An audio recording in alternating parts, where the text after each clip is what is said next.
ذہن نیوٹرل نہیں رہتا، یہ مثبت سوچتا ہے، یہ منفی سوچ ہمیشہ نقصان دیتی ہے. تو کیوں نہ ذہن کو مثبت سوچنے کی تربیت دیں. تو آپ کے ذہن میں جو ایریا انڈر دا کرو ہے X%، وہ اتنا ہی ہے. اس میں منفی سوچ ڈال لیں یا مثبت سوچ ڈالتے ہیں. منفی ڈال لیں گے تو آپ بے بسی اور گھٹن کا شکار ہو کے ٹکرے مارتے مارتے مر جائیں گے. اور اگر مثبت ڈال لیں گے اور اچھا سوچیں گے،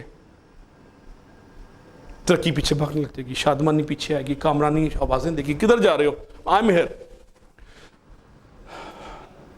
So people get hired for their skills and fired for their attitudes. میں لوگوں کو ڈگریوں پہ ہائر کرتا ہوں اور سستی، نکمی اور 2 نمبری پہ میں فائر ڈسمس کر دیتا ہوں اور رتلس سے کرتا ہوں. میں پھر اس میں دیکھتا نہیں، اگر میں اجنبی نہ بنوں، رتلس نہ ہوں اور ظالمانہ طریقے سے نہ ڈیل کروں تو ادارہ بیٹھ جاتا ہے، بینکرپٹ ہو جاتا ہے، دیوالیہ نکل جاتا ہے. تو پہلا ہے جناب can do attitude. Can do attitude میں یہ ہے کہ ہاں میں کر سکتا ہوں، میرے بس میں نہیں لیکن میں کوشش ضرور کروں گا، میں ٹکریں ضرور ماروں گا، میں صحیح کروں گا، تدبیر کریں گے، تفکر کریں گے. So positive attitude is manifested through number 1 willing heart. کیسے نظر آتا ہے positive attitude؟ willing heart کہ ہاں میں کوشش کرتا ہوں. positive attitude and desire to make difference کہ میں نے کچھ وکری ٹائپ کی چیز کرنی ہے، نئی ٹائپ، نئی اور وکری. یہ ہے desire to make a difference. Shaukat memorial یا کیا نام تھا جی، شوکت خانم، ایک وکری ٹائپ کی چیز ہے، دنیا کا وہ یونیک ایکسپیریمنٹ ہے. نمل یونیورسٹی میاں والی میں یونیک ایکسپیریمنٹ ہے. Desire to make a difference سے کہانی سٹارٹ ہوتی ہے اور ختم ہو جاتی ہے. اب پہلا ہے، ہم کچھ 2-3 کیٹیگریز دیکھیں، میرے پاس صرف 10 منٹ رہ رہے ہیں. ججمنٹل ایٹیٹیوڈ کہ میں فیصلہ دیتا ہوں، میرے ایٹیٹیوڈ میں صرف فیصلہ سازی ہے کہ یہ بھی کافر، یہ بھی مشرک، یہ بھی 2 نمبر، اور یہ بھی نکما، اور یہ بھی کاہل، اور یہ بھی کامچور، اور ہاذا افضل، ہاذا سلطان. یہ ہے ججمنٹل ایٹیٹیوڈ کی فلسفی. اس فلسفی کو آپ سمجھیں. Judging another person does not define who they are, it defines who you are. تو پہلا ہمارا دوسرا میسج آج یہ ہے کہ آپ ججمنٹل ایٹیٹیوڈ کو آج کے بعد ترک کرتے. آپ کو پتہ نہیں کون کس بحران سے گزرا ہے پیچھے، اور آپ سمجھتے ہیں کہ وہ مغرور ہے، بات نہیں کرتا، وہ اپنے طوفانوں سے لڑ رہا اندر کے. ہم اپنی غلطیوں کے بہترین وکیل، دوسروں غلطیوں کے بہترین جج ہوتے ہیں. اب اشفاق احمد کی اسٹیٹمنٹ ہے. So stop judging others. اور یہ کیا کہتا ہے ہمارا بابا اشفاق احمد؟ ہم دوسروں کی مکھیاں اڑانے کی فکر میں.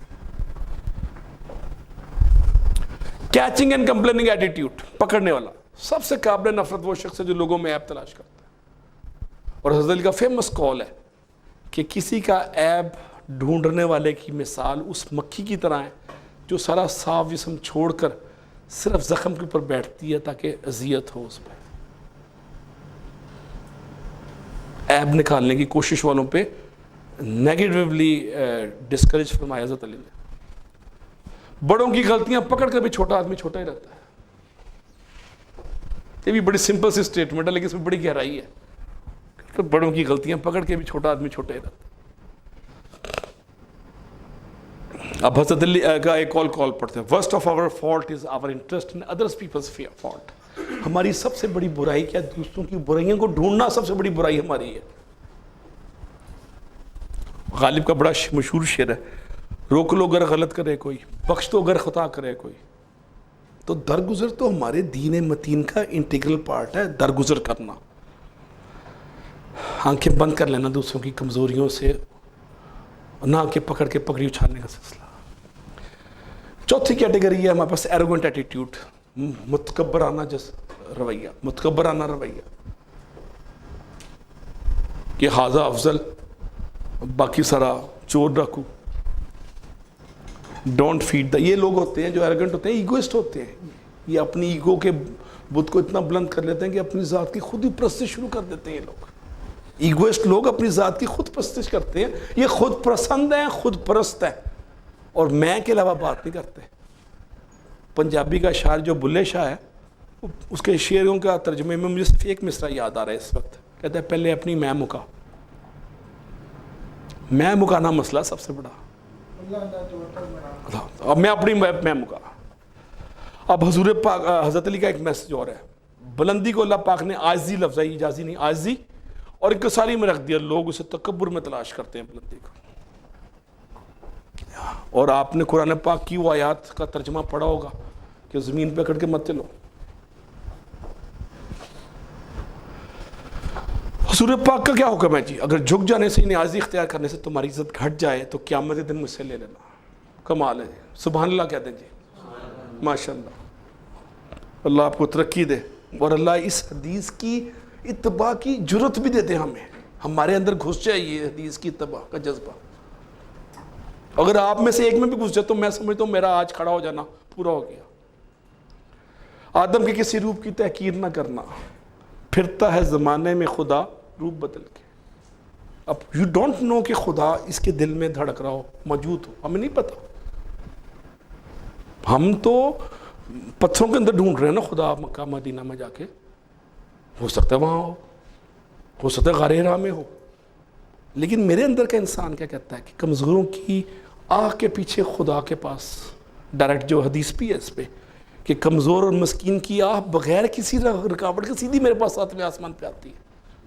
کمزور کی آہ نہ لینا, اس کی آہ کو واہ میں کنورٹ کرنے کے لیے مٹیریل سٹیپس لینا, جہاں آپ کو اختیار, عہدہ اور پیسہ اور ملے پاورز. آدم کے کسی روپ کی تحقیر نہ کرنا. پھرتا ہے زمانے میں خدا روپ بدل کے. بلکہ اشفاق احمد اور بانو قدسیہ نے کئی دفعہ کہا کہ ہم ماڈل ٹاؤن کے باہر یا گارڈن ٹاؤن کے باہر سڑکوں پہ رات کو بوڑھی عورتیں بیٹھی ہوتی ہیں سبزیاں بیچنے. اکثر ان کی سپیچز میں سنے کہتے ہیں 2-4 کلو خرید لیا کرو, بے شک گھر میں اپنے نوکروں کو دے دو, بے شک فریج میں رکھ لو, لیکن ان کی رات کو روٹی پک جائے گی, 4 کلو آپ سبزی خرید لیں گے نا اس بوڑھی عورت سے. اس کی انا کا وہ بت بھی نہیں ٹوٹے گا, اس کی خودداری بھی مینٹین رہے گی اور مدد بھی ہو جائے گی. تو مجھے بانو قدسیہ یا اشفاق احمد کی کسی رائٹنگ میں نے دیکھا, پڑھا, کہتے ہیں کہ ہم تو خرید لیتے تھے پیسے نہ بھی ضرورت ہو, بے شک پھینک دو جا کے اگر بہت خراب ہے, لیکن مدد کا بہانہ ضرور ڈھونڈو. ہو سکتا ہے خدا اس بوڑھی عورت کے دعاؤں کے ذریعے آپ کو مل جائے. اگر انسان کو تکبر کے بارے میں اللہ کی ناراضگی اور سزا کا علم ہو جائے تو بندہ سے فقیروں اور غریبوں سے ملے اور مٹی پہ بیٹھا کرے. تمہارے نزدیک, تمہارے پروردگار نزدیک بدترین شخص وہ ہے جو ہر وقت فتنہ و فساد کا موقع ڈھونڈتا رہے, صرف اس لیے تاکہ لوگوں کے نزدیک اپنی بڑائی اور تکبر کو ظاہر کر سکے. یہ چدراہٹ کا شوق, تھانے داری کا نشہ اور مزہ, یہ وہ 2 نشے ہیں جو تباہ کر دیتے ہیں انسان کو. چدراہٹ کا شوق, تھانے داری کا مزہ اور بڑا بننے کا مزہ, نشہ. ان نشوں اور مزوں میں انسان ختم ہو جاتا ہے.